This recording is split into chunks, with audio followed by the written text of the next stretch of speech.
Good morning. This is Steve, KG4LJB, with a short video that illustrates the testing functionality of the Steppir Test 1 board, particularly when it is connected to a vertical antenna that has a coil. The coil switching pulse is very short-lived, and it's very difficult to detect with the meter, but the LEDs on the Steppir Test board will detect the presence of the switching pulse, assuming it is there. If it's not, then you verify that the driver IC has failed. Currently, the SDA 100 is set up as a bigger with the 80 meter coil. The two LEDs on the left are going to show activity for the driver that runs the antenna element. The middle two will show the brief pulse that is sent to the motor that switches the coil tap position. And again, it is very brief. The right two LEDs can be ignored in this particular example. Right now, the LEDs are lit by virtue of the holding voltage that the controller applies to keep all the motors locked in their current position. The SDA 100 has been pre-tuned to 3950 kilohertz.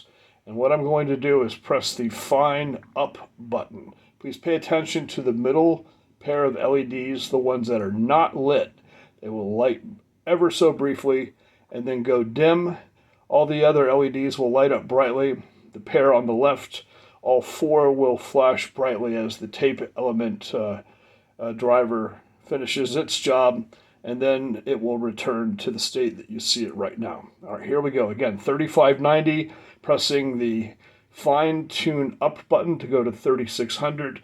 And again, pay attention to the middle pair of LEDs. They will flash ever so briefly. And there it is. And in a moment, the left pair will stop, and then it will drop back into the holding voltage. That is all you get, just that brief blast of energy, just enough to make the motor change its switch position. It's not a long-lasting series of pulses like the tape element is. All right, now I'm going to drop it back down from 3600 to 3950, and you'll see it, the middle pair flash briefly again. As you saw, it's very fast.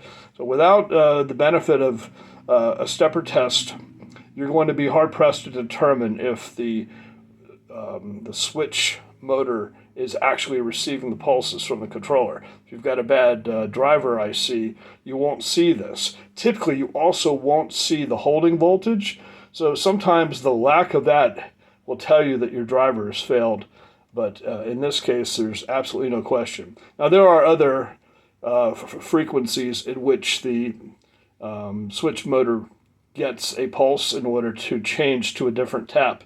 But in this exercise, all we're trying to do is determine, is the driver IC actually producing the dry pulse? And indeed it is. Hope you found this helpful. If you got any questions, get a hold of me by way of email, or my phone number is on my website. 73.